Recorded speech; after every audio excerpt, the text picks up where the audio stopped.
So this last year, we lost our water heater during the Arctic blast. It got down to about negative 30, negative 35 degrees. And to be honest, this guy was holding up really, really well. Got down to -7 and was doing okay. It just happened during the night, one of those nights. Um, I think it was like the night before it got down to -30. But anyway, something split in there. Um, we've been without a water heater ever since. I'm going to go ahead and pull this out, put it out here on this bucket and see if I can figure out whether or not I can fix it. Hopefully it's just something simple and I can solder it back together and don't have to fork out a bunch of cash just to get a new one. All right, so I already disconnected, all the screws and everything. I'm just gonna pull it out, put it on here, see what we can figure out. Now the water line's unhooked, propane unhooked. You do have to kind of watch the electrical.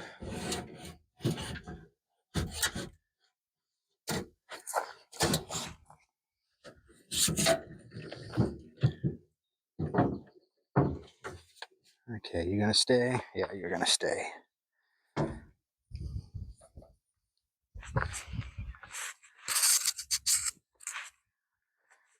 Alright, so it looks like a bunch of Phillips head screwdriver or screws. Go ahead and get those guys off.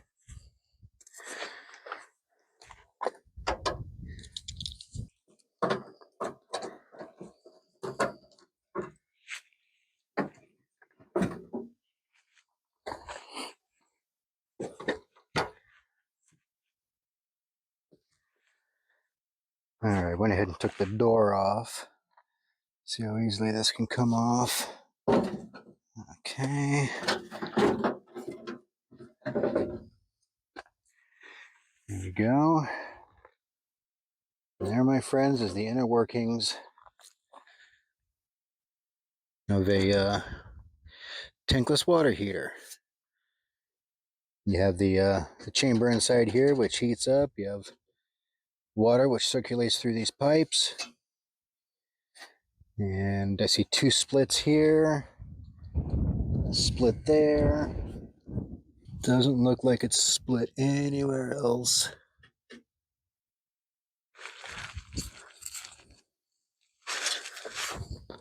Have some foam covering a pipe here, so I'm feeling, see if there's any bulges or anything there. I would think might be some down here. No. Wonder if I can test somehow.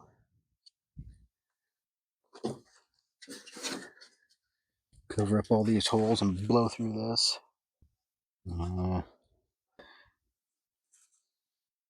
Can't tell 100%, but looks like these three spots here are the ones that cause us the problem. So I'm gonna go get a little torch and my solder and everything like that, and we'll see if we can get this thing fixed real quick.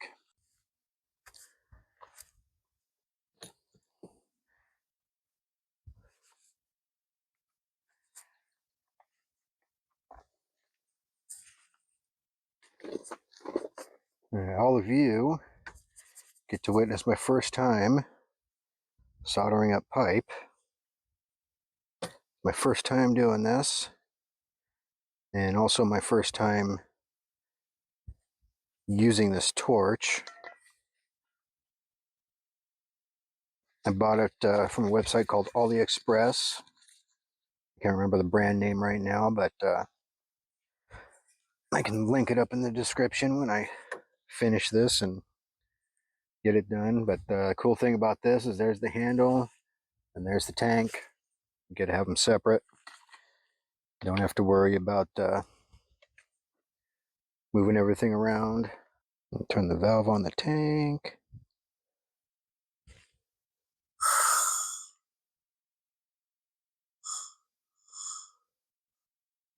Okay. Go ahead and just test this thing out real quick. I suppose the one thing that I would like to have a little bit different is the doesn't have an electric igniter.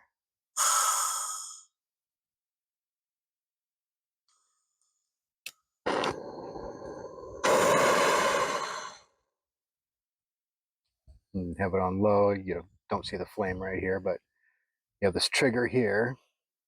You can have it put out a ton of heat. So I know it works. Let's get some of this crap on here.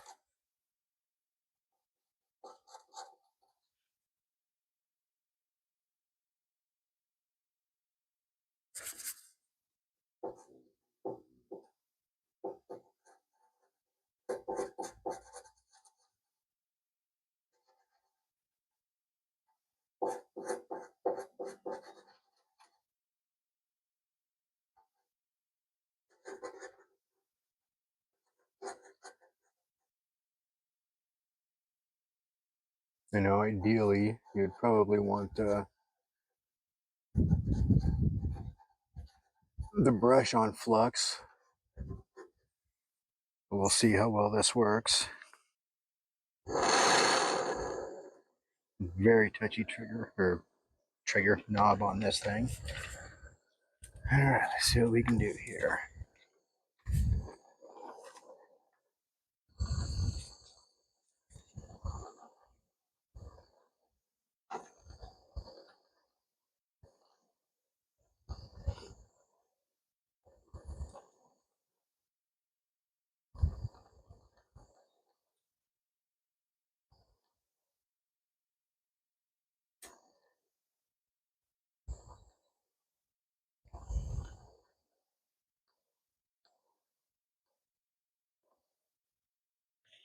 All right, looks like we need some more flux on there. Not sticking. Yeah, definitely, ideally, you'd use the brush on flux.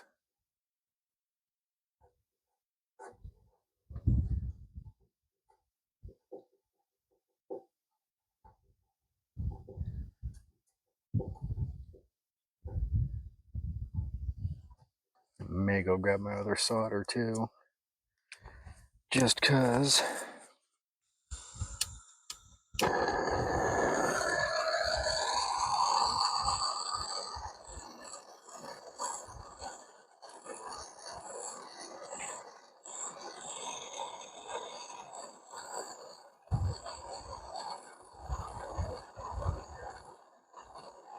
Yeah, it's not sticking. Grab my other solder. It's a flux core. Not ideal for this either, but nothing about this is ideal. The other solder real quick again.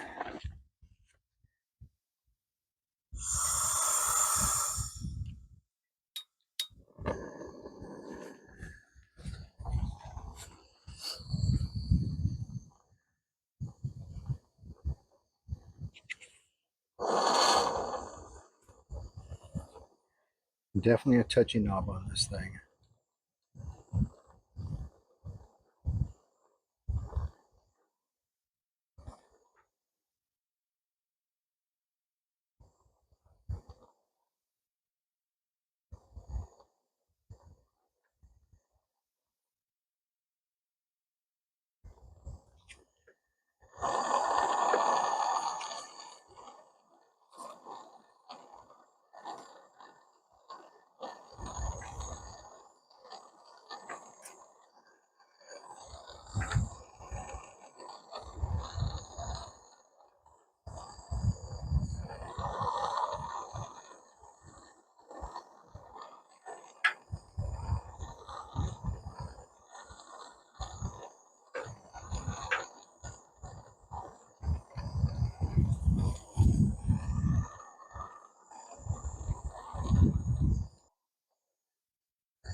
Pretty ugly.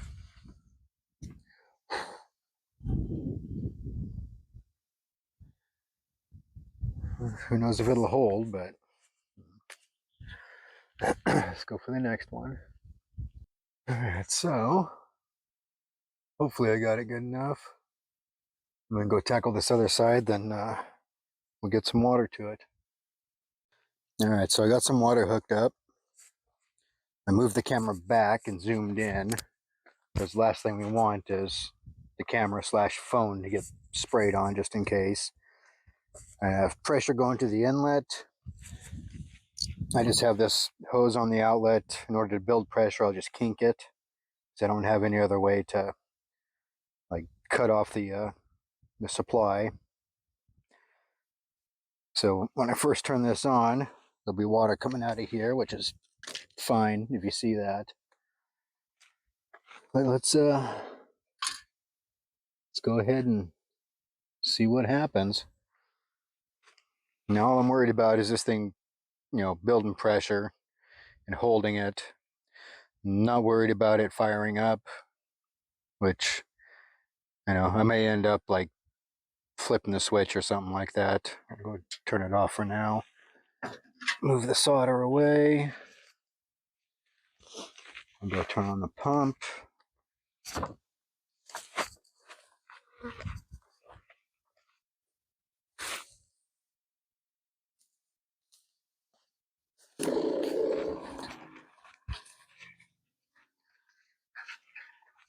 And already see leaks.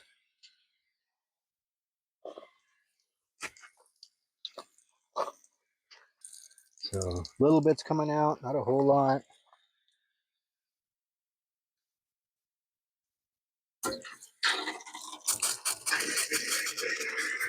Got some air shooting out. I'm going to shut off the pump.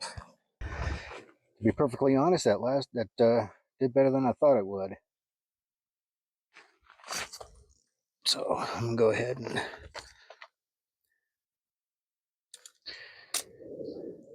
let the water drain out.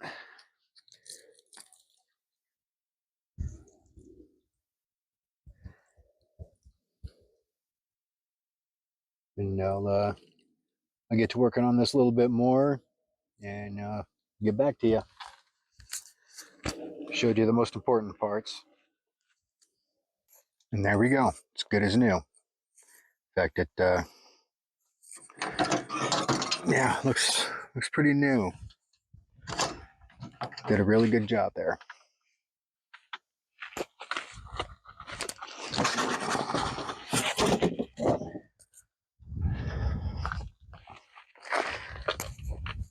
In all seriousness, I tried to fix it. I got one split sealed up, two of them I couldn't get. I'd imagine it's just because it's my first time doing it. Don't really know what's going on. But yeah. Anyways, end up breaking down, get a new one. Same company, same 42,000 BTU. The only difference is this is a little bit updated. They call this the Insta Shower 7, and it comes with a new controller for it. And this one here came with a new door, so I got a door that I got to figure out what to do with. Might keep it, might not. Don't know. So I guess this will just turn out to be like a review video, I guess. So I've already got the old one unhooked, got all the fittings off the old one. I did get a little pad for underneath this thing that heats up. I'm going to wrap this thing with insulation, and hopefully it'll survive this next winter. But we'll go ahead and get this thing hooked up here.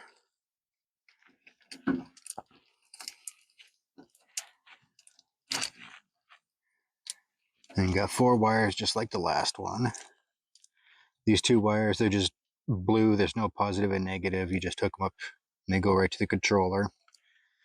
And then you have positive white, negative black, and they go to your power, positive and negative power for the water heater. I have this still hooked up to the switch and the light as well, so we know that it's actually turned on. So we'll go ahead and get these guys connected.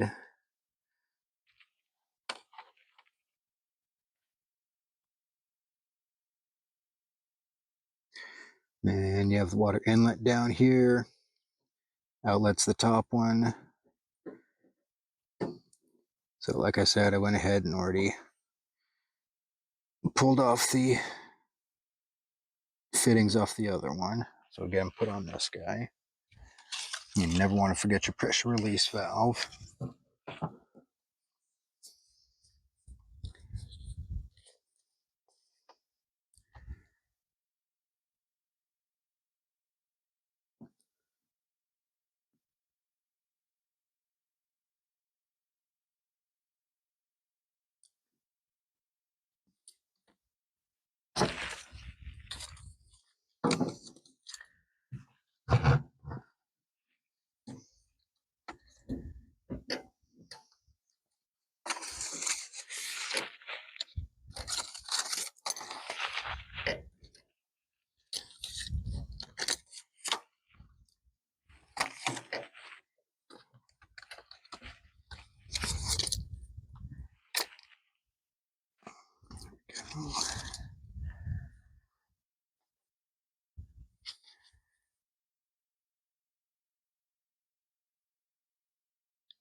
I thought I picked up a brass fitting to replace this plastic guy, but I guess I didn't, so we're just going to use him.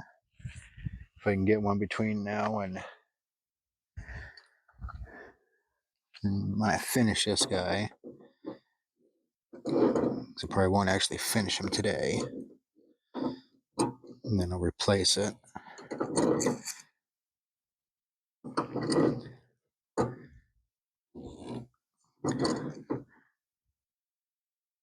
There we go.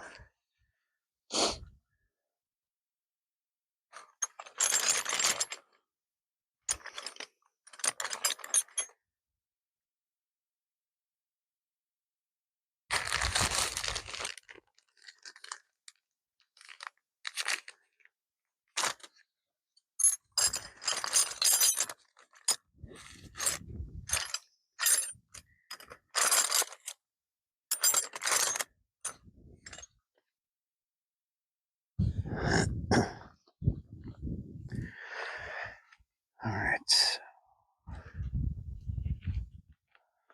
I'll go ahead and hook up the controller. This goes to the existing controller. I'm going to go ahead and swap them out.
Okay, I'm going to swap out the controller and turn off the water. Get the water hooked up here.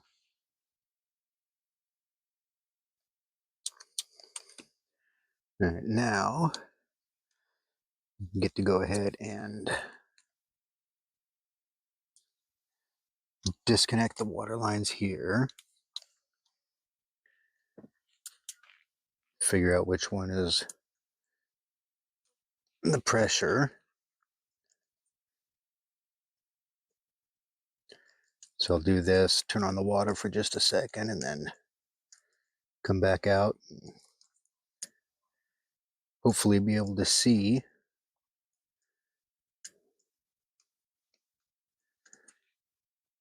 Guess that's the good thing about having a camera.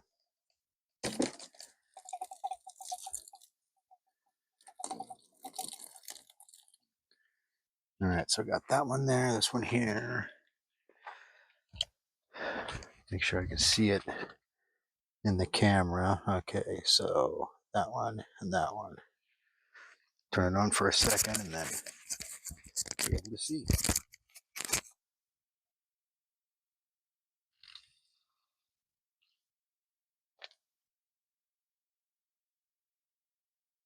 Looks like I can already tell it's that guy there, so I'm going to double check with the camera.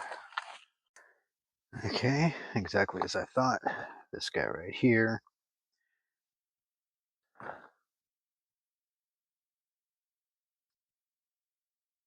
So that means this guy will go up top and that guy will go down below.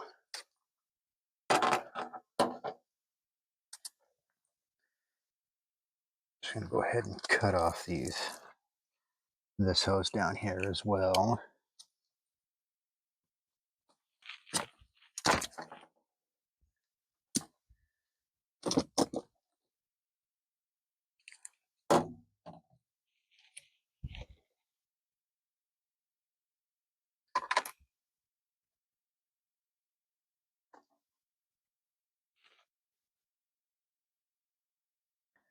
All right, and got brand new clamps. When you're buying clamps, don't kid yourself. Get the good ones. It's just not worth the hassle of buying like cheap ones off of Amazon or something. I'll go ahead and get two of them on here anyways, just in case. This is where it'll get kind of difficult to see because these aren't the longest hoses.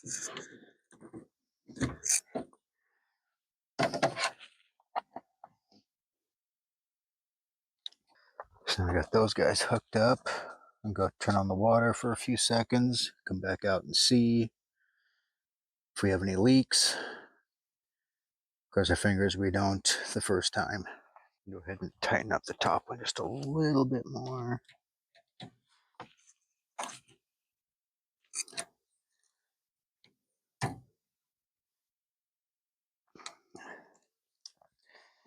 That right there is the biggest difference between cheap clamps and good clamps. Last time I did this, I fought and fought and fought with clamps, stripping them, not getting tight enough. And I am not seeing any drips. All right, so the next thing I'm gonna go ahead and leave this pressurized. Go ahead and hook up the propane. Now we have just this single tank propane hose because we were having problems supplying enough propane to the last one. So we just, during our, what would you call it? The diagnosis, we just disconnected it from the onboard propane system, hooked up its own individual tank, and it seemed to work great afterwards. So then do that again.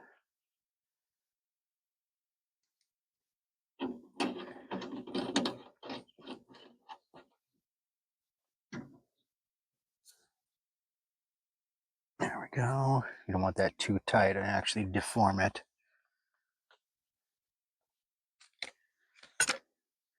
And last but not least, the hose that's connected to the overflow, or the not the overflow, the pressure release. Take it under all these guys. Just screw it on here.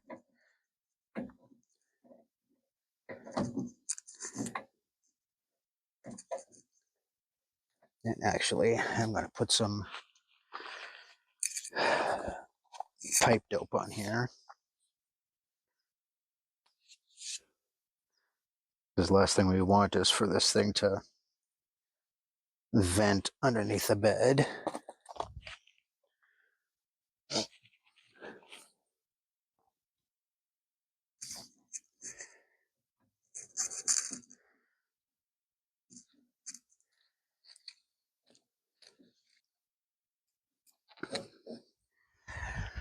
All right.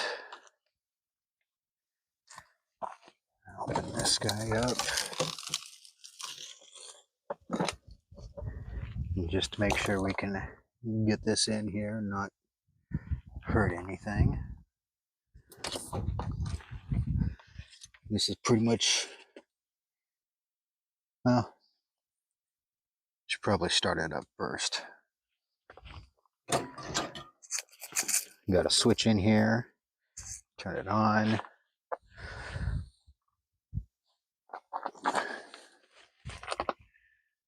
Oh, really?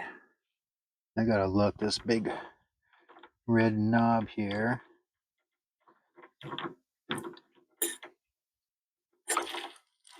Okay. So it's got a pressure relief valve built in. Very interesting. So I guess on this one, the updated version, you don't have to add on that pressure release valve because there's one right here. And then just below it, okay. So on this guy, there's your pressure release valve there. There's your water drain. So if you want to drain it for the winter time. But there we go. Nice. Same layout as the other one. Fuse, on off switch. This is the main power.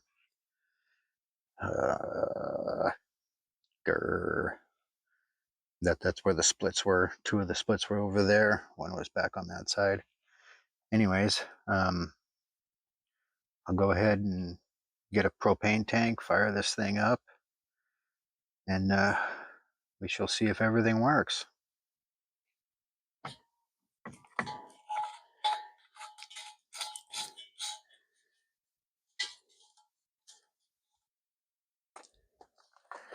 Okay.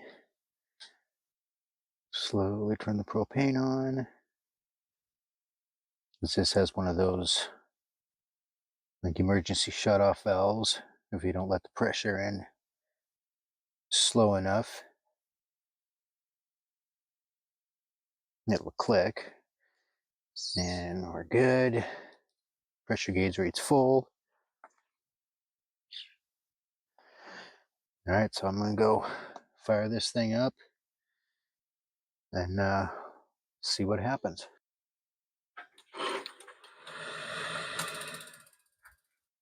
All right, so that worked out just perfectly. Word of warning, you didn't see me do it, but double check your wiring.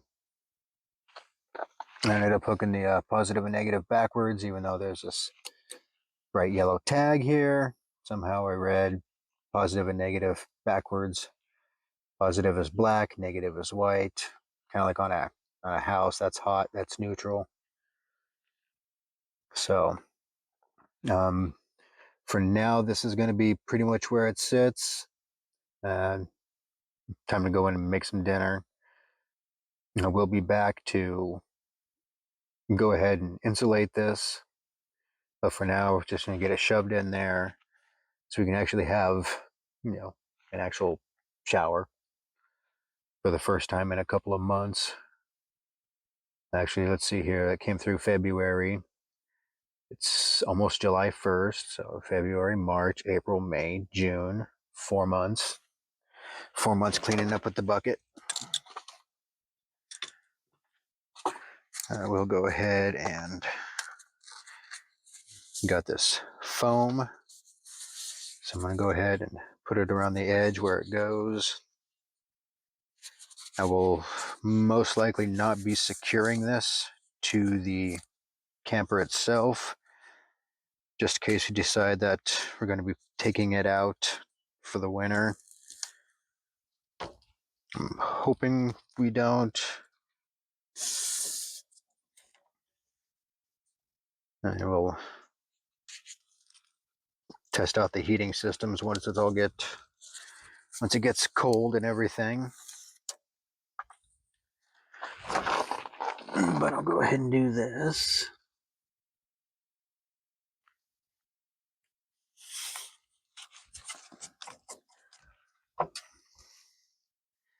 The old fuse that I popped.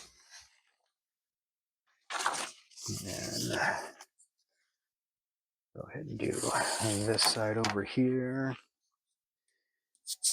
Now, if you don't remember from the last video, the opening here is bigger. They're wider than this, so there's no reason to put anything here. All right.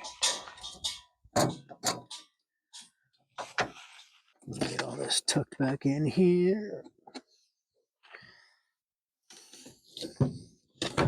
Let's see if this will all fit.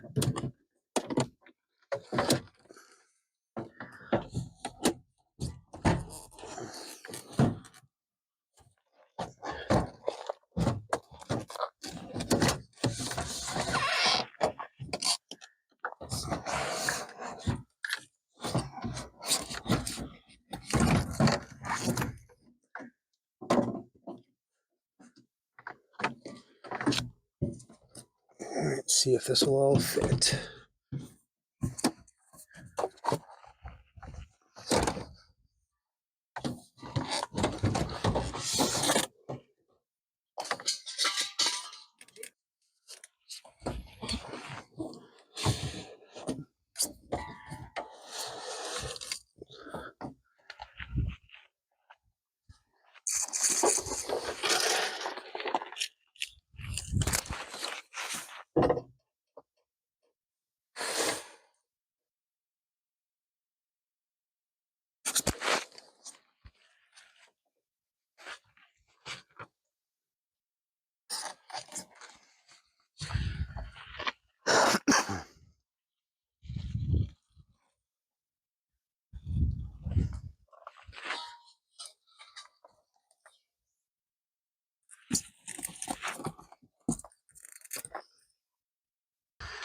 All right, and there we go.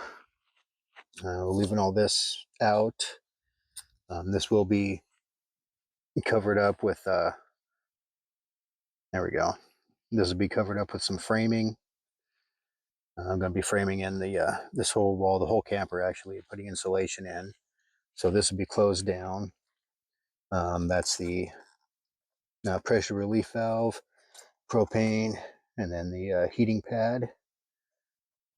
The heating pad will go along to the front of the camper, be hooked up to a switch. But yeah, there we go. You saw it work, got up to 107 degrees inside. And the next thing will be insulating it. So we'll be back. All right, so we'll go ahead and leave this guy the way he is. I got him hooked up, tested him out, works great. I'm going to be enclosing the camper with some foam insulation. I was given a bunch of panels, insulation panels. So we'll do that, and when that happens, I'm going to put like a wall right here to kind of separate, the water heater from the rest of this back end, and that'll let it get heat from the heater. And then, of course, you got the hookup for the heating pad that's under it. So if you like this video, you want to see more, hit the subscribe button, Share this with somebody that could use this, maybe looking at this idea and trying to figure out, if it's right for them. I love these heaters, these water heaters. Definitely recommend them. If you got anything out of this video, just please give me the thumbs up, the like button. It helps out the video and the channel with the algorithm, gets pushed out to other people. And until next time, keep kicking up dust. Faux shizzle.